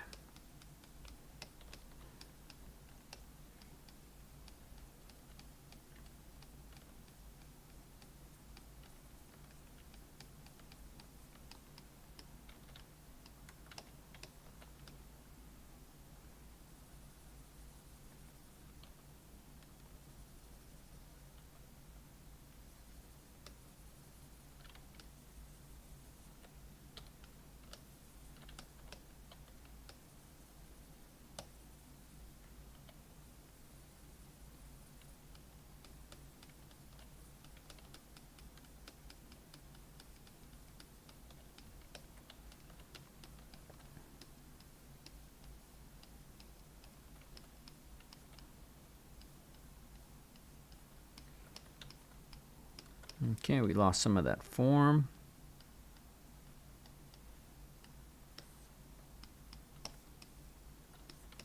Okay, let's get this exported. And we've pulled this out of nothing. What do you think? Natalie, could you print it like a miniature? Of course, you can print anything that you do in ZBrush. What's going on?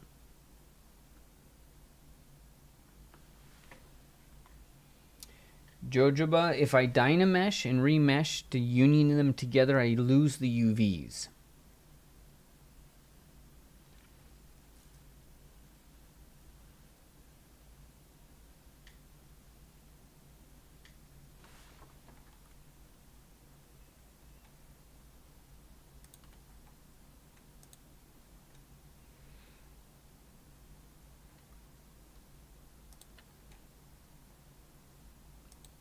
Wait for it to respond.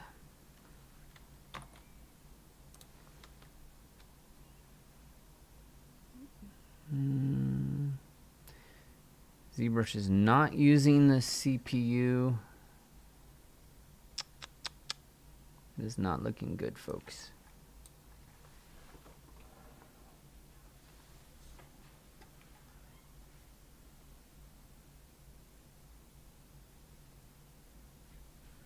All right, let's see what kind of trouble we're in. We have most of the sculpt here. We were just doing the hair, right?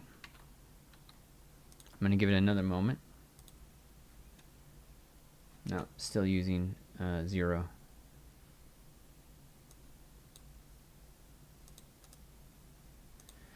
Ah.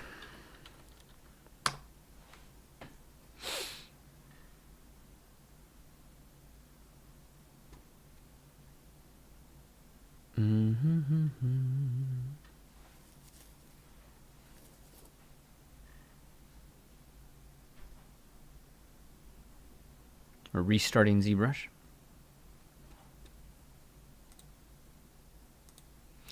Was there a quick save? Let's look if I've got a quick save. Really needs to do these in the other order.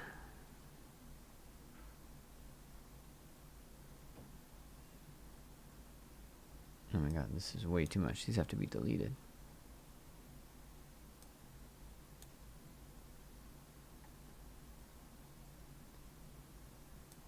Really?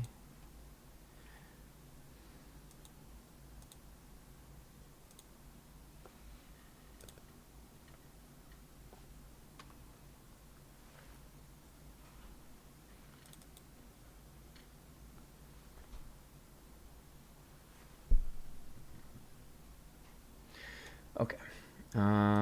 Let's go and import that last one. So because we've been exporting it, we're actually relatively safe. And I can just reconstruct those subdivisions. So I have everything back. I just don't have the hair.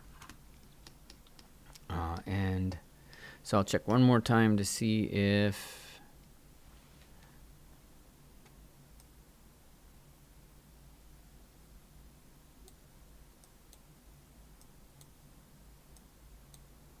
Yeah, that's just ridiculous. Let's just do the hair here.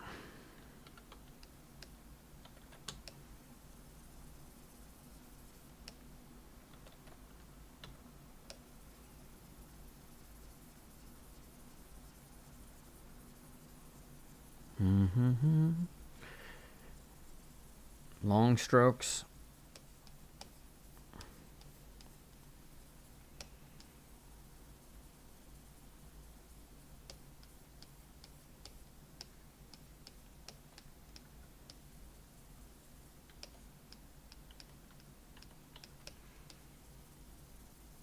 Let's use a square alpha.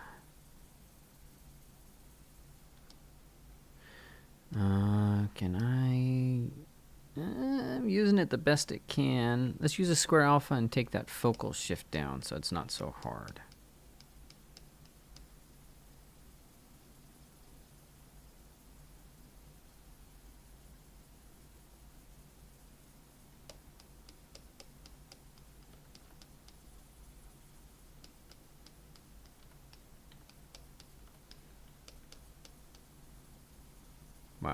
Went a little gangbuster.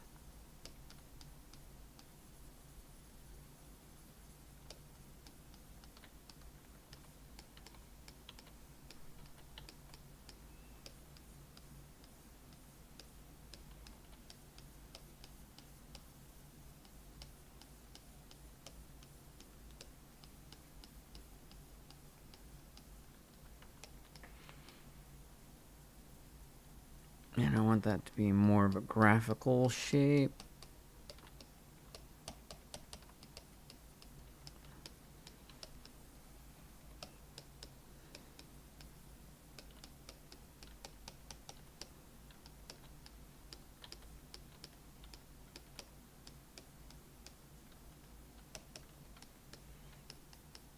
Okay, I'm going to introduce you guys to a brush, slash. Looks like it is here. And I always forget where it is. So is it going to be in my standard brushes? Where did you put the slash brushes? Oh, this, I actually made this entire folder that you see here. And so /2 is what I want to introduce you to. And this brush does some pretty cool things.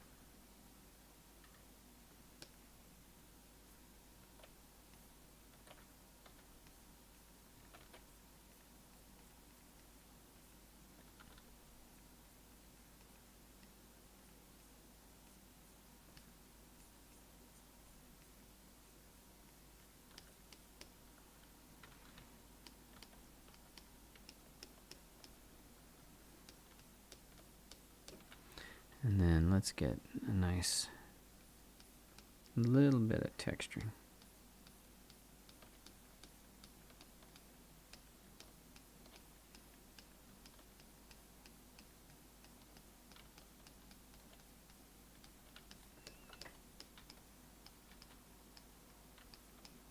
All right, let's work with that.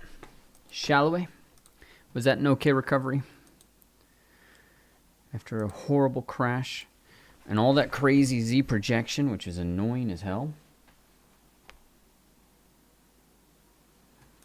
And then now we have all of this and the low.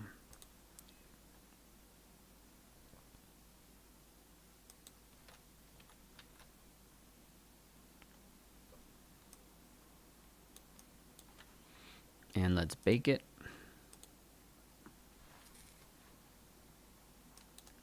There you go, right? So what do we do next? We've slowly started to find our form. I keep moving these ears backwards and forwards. So I don't know exactly where I want them to be. And I think maybe they're a little big. But that's okay. I think the last thing I can do, let's get the concha.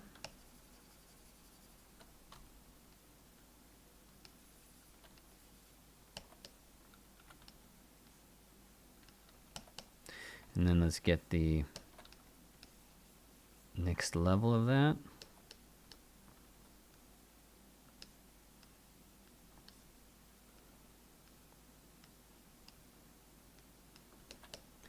And then let's get the helix and the anti-helix kind of separated.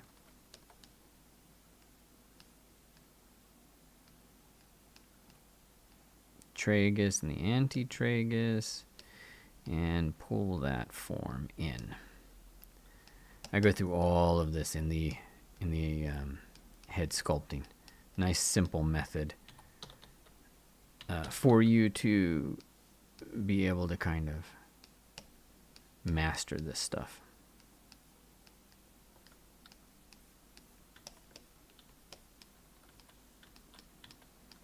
Of course, this is pretty crap. Now you got to get in, especially with ears, and you just got to sculpt.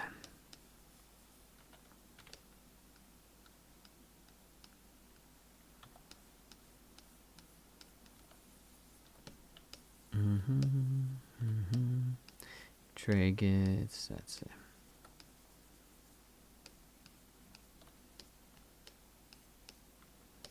Let's do an attached earlobe.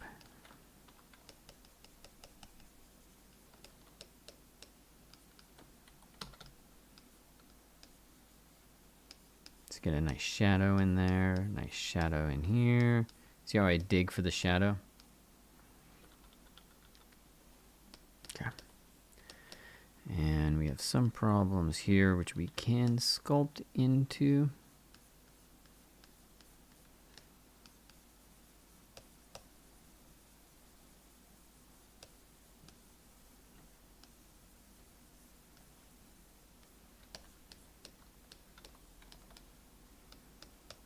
Use a rake brush to give that a little bit more love.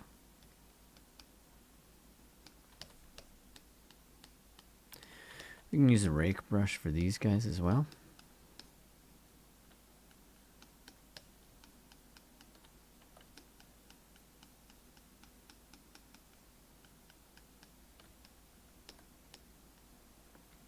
Oh, looks like I didn't get this side. Let me just get this a little bit less careful since I have the other side. Looks like I didn't even do the ear on the other side. It's like amateur hour here. All right, I'm going to do a couple more things, and then I want to call it a day, head off to lunch, send you all off to lunch. But I do want to thank you guys for coming out and being a part of, you know, what is this drop week, which with all these live sessions that I haven't done in years.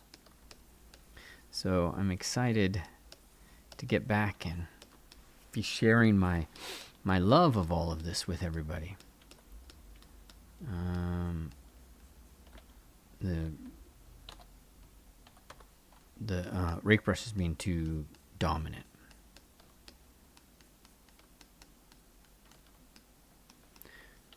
So let me just fix that. Now I'm going in and I'm doing a lot more, catching a lot. I'm working on convexity versus concavity. There's a lot of concavity here as I built like this. So I'm just coming back in and trying to get everything to flow outwards. And I'm actually going to totally ignore. Do I have symmetry off again? Wow. I'm going to totally ignore this lower eyelid. Partly to show you, you know, do you really need it?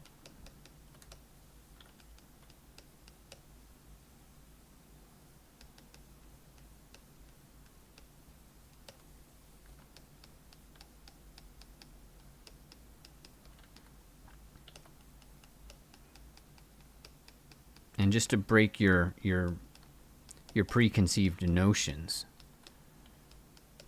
a little bit.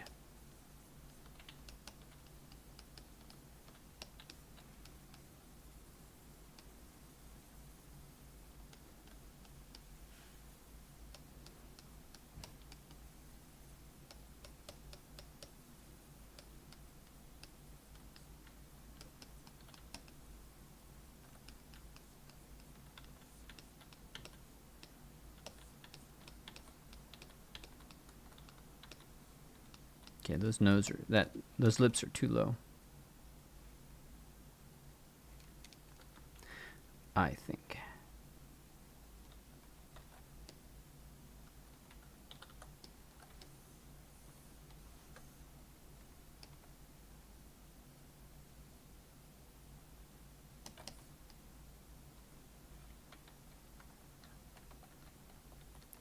Yeah. That's better.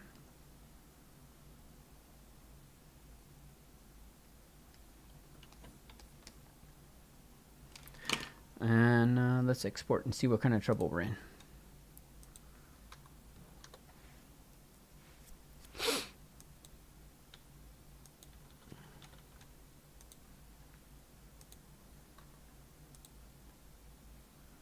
All right, we've exported them.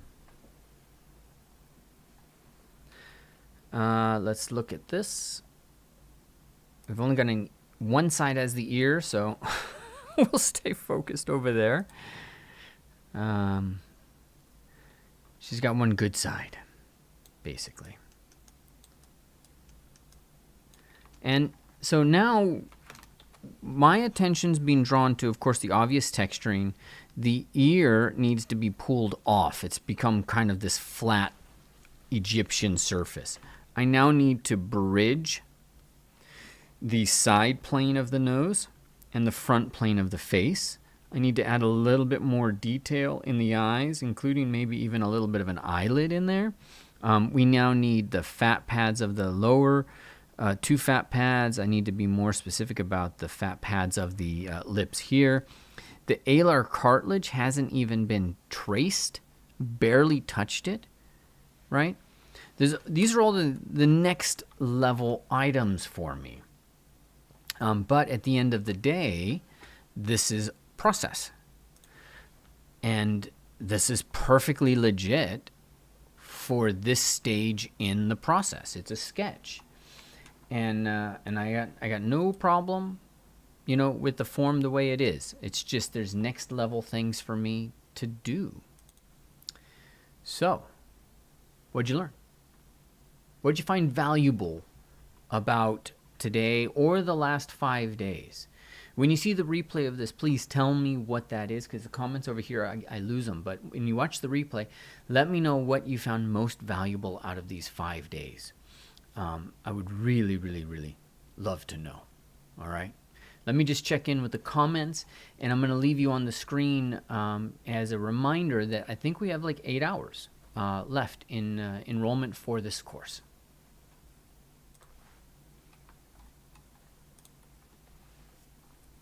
And reminder, 8 hours, 9 hours. It's not one course, it's 4.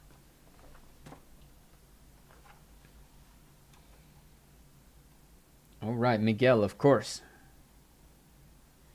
Carlos, are you using 85 millimeter? I'm using 50, Carlos. But what you have to know about ZBrush is that it's not like other applications. In ZBrush, let's just say this is the camera. The camera is always focused right at the center, and so all your perspective is related to the camera facing forwards. So as you move to this side, you see that I see more of the left ear. As I move over here, right?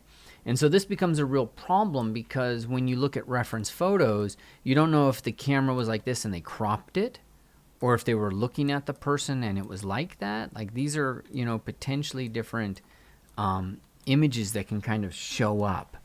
So ZBrush's canvas is not ideal anytime you got to work through these questions of perspective and form. And that is why, number one, we get it into Marmoset as quickly as possible. I can see a lot more, like that upper lip is off. There's stuff, and I need that transition. It's driving me nuts. But you see more here. And that's the key is, don't try to make ZBrush, perfect. Get it out of ZBrush. ZBrush's job is to sell more copies of ZBrush, right? Like, they have to survive. So they're going to make it look as awesome in ZBrush to sell as many copies of ZBrush as they can. And, frankly, I think they've done a bang-up job. They've sold a Maxon. The work they're doing is very important.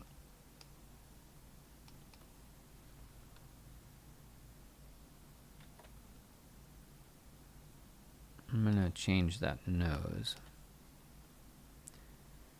The septum is a little dominant.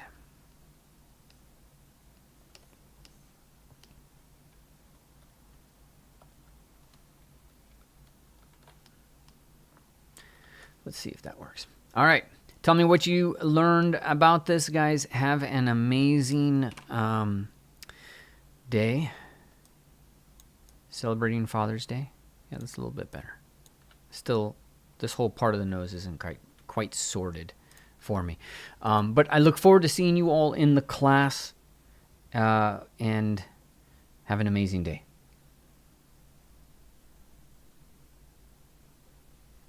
All right. I'll just leave it here. I'm going to wait for the 30 seconds to come up, and then I'll stop streaming. But thank you guys again for being here. Really, thanks for being part of this. It's been a long time. And so it was great to have a good, receptive group of people that showed up day after day to be here. So I will see you all later in the course, hopefully in the Discord server. Hopefully. Take care.